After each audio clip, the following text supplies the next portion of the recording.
uzodlula ngizofika isikhathi sokujabula. Wala bafethu shapho kunjani ngithembe ukuthi ke negrand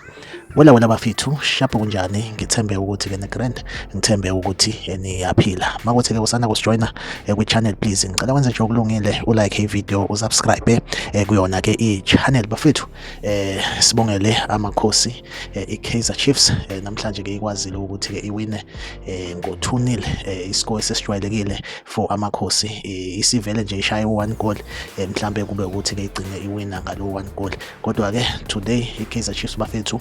iwine kahle kakhulu as much as ikule position ekuyona kwisizini but ama result ngicabanga ukuthi ke iwona asuke edingwa abalandeli ama result kumele abe mahle ngaso sonke isikhathi noma ngabe isiqhuzukile ke mhlambe ke yagcina ke isi position engakudeserve ukuthi ibe kuyona njenge team enkulu but ke ukuwina umdlalo wanamhlanje ngicabanga ukuthi abalandeli bekhosi kubajabulisile so bafethu ke njengamanje umdlalo uphelile njengoba bese ngishilo ukuthi ke Kaizer Chiefs inqobe ngo-2-0 ishaya iMagesi FC bafethu kamagoli nawa ayadlala ngemumva igoli lokuqala elishaywe uWandile Duba ngomzuzu ka31 igoli elimnandi kakhulu sibongele ke insizwa ukuthi kule season isifikile ke futhi izoqhulula amagoli then ke bafethu ke igoli lesibili elishawe ke uMfundo Vilakazi lo mfana angazi ukuthi why bengamfaki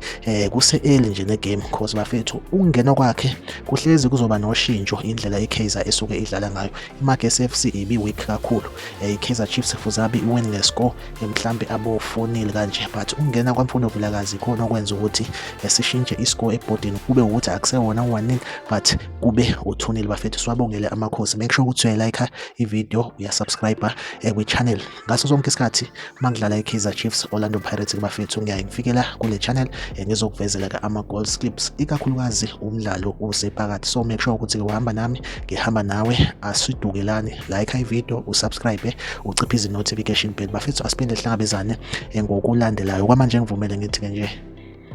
bye bye.